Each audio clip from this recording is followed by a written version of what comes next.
Welcome back to another episode of Rock Boys Football. Lane Kiffin, the Ole Miss Rebels, continue to do work in the transfer portal, landing the number 2 edge rusher available in the transfer portal, and Tyler Barron coming over from Tennessee. Those who are wondering who the number 1 edge rusher is, he committed to Ole Miss last night in Princely U. We hopped on last night, talked about what this defensive line is going to look like for Ole Miss. And now we're hopping on again and just saying it continues to get better. And what excites me most about it, and we again talked about it a little bit last night, is that this defense, specifically in the front seven, has consistently taken steps since Lane Kiffin has got there. You're about to see the best defensive line, the best front seven we've seen in Ole Miss since Lane Kiffin has gotten to Oxford. And you take a look across the SEC.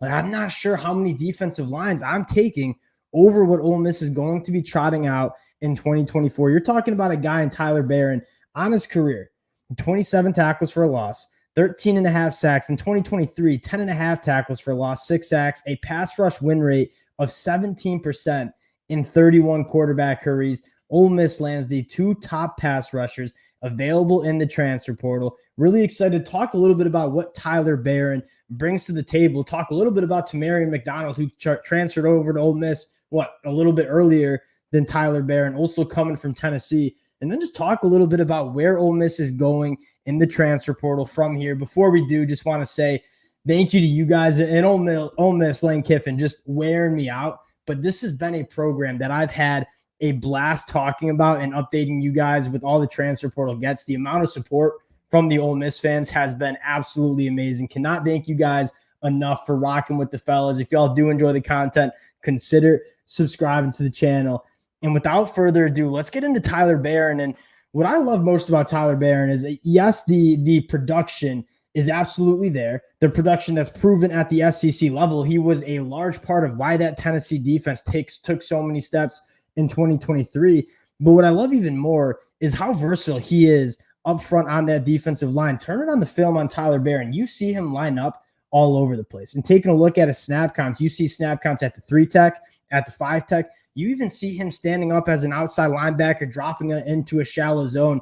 There are so many things that Tyler Barron can do to help a football team win. And when you're talking about a loaded defensive line like Ole Miss is going to have in 2024, being able to kick him inside, being able to drop him out in the zone, having that versatility is going to be massive, because Ole Miss is going to be trying to get all of these guys on the field at the same time.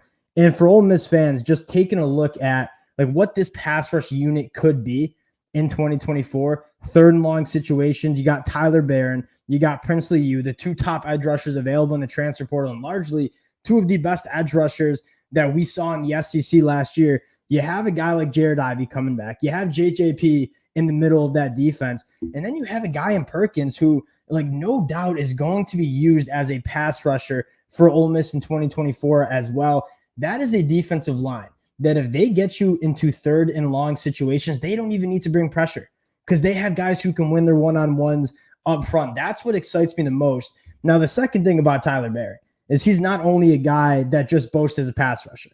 This is a guy that is extremely tough against the run as well. 16 run stops last year, 0.1 average depth of tackle. That means he's average making his tackles 0.1 yards behind the line of scrimmage. This dude wins at the point of attack. He's extremely good at standing up and blocks, and I think balances out Princely U quite well, because if there was a knock on Princely U, he is an elite pass rusher. He's probably not as great against the run.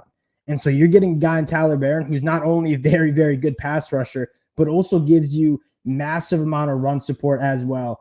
Tyler Barron, Princely U have combined for over 50 quarterback hurries last year, and they're going to be both in the same pass rush unit for Ole Miss. Not sure how Lane Kiffin is selling these guys, but whatever he's doing on the transfer portal, it is absolutely working, because he just landed 2 of the best players in the transfer portal. And again, he's trending for a guy like Walter Nolan too. We might be talking about Walter Nolan in a couple hours from now.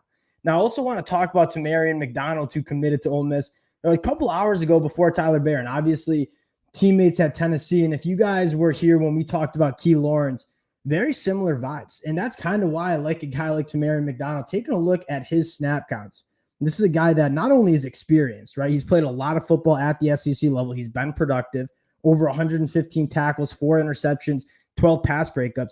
He's another guy like Key Lawrence has played all over the football field for Tennessee. 114 snaps as a box defender, 319 in that slot as that nickelback, and then 40 as a stand-up edge rusher. This is a guy that is good against the run. He can get after the passer.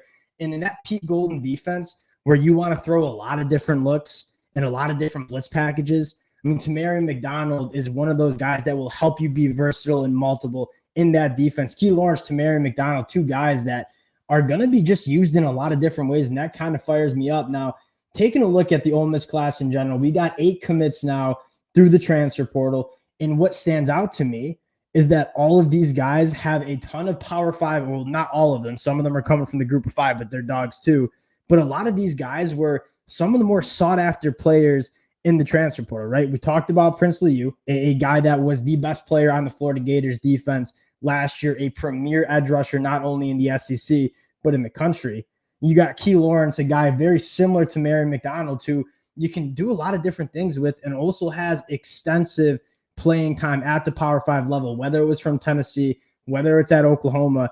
You have a guy in Jaquan Scott who might very well just be a plug-and-play guy on that inside of the offensive line. Lewis Moore, super high ceiling safety. If anything, just adding a ton of depth to that unit. Tavion Nicholson, a guy that I know very well from the Big Ten, very good in man coverage, extremely sticky. And you continue to scroll down, and you got Chris Paul Jr., who is, I mean, the leader of that Arkansas defense last year, a linebacker that can go sideline to sideline, is a tackling machine.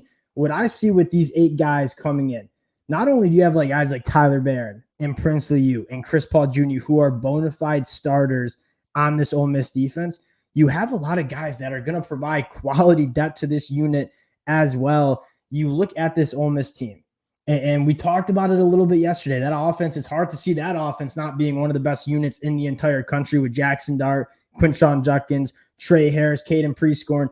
But it's also a unit on defense that I think is finally going to match up with the Georgia Bulldogs at the point of attack. And we kind of use Georgia as like that premier team you're chasing, Georgia, Alabama. Where was the only spot that Ole Miss kind of, that separation existed was along the line of scrimmage. And you go out and get Tyler Barron and Princely U, 2 of the best edge rushers in the SEC, the 2 best players available on the edge in the transfer portal. You suddenly feel like Ole Miss is going to be able to not only hold their own, but maybe win some of those battles up front. So you combine the offense and what that's going to look like for Ole Miss in 2024. You combine it with what they're doing on the defensive side of the ball in the transfer portal. This is an absolutely incredible offseason. And we talked about it again last night.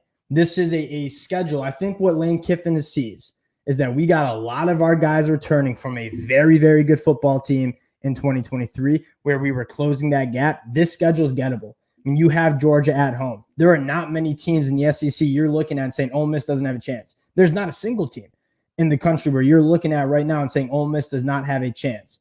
And so this is the year where I think the stars are aligning, and this Ole Miss team could really make some noise in the 2024 season. Fired up for this program. We'll see about Walter Nolan. Obviously, we're starting to see some crystal ball, see some buzz about Walter Nolan winding up in Oxford. When it happens, we'll be breaking it down. Again, appreciate the Ole Miss fans rocking with the boys. You guys have shown a ton of support. This has been a blast of a team to talk about, and we'll talk to y'all later.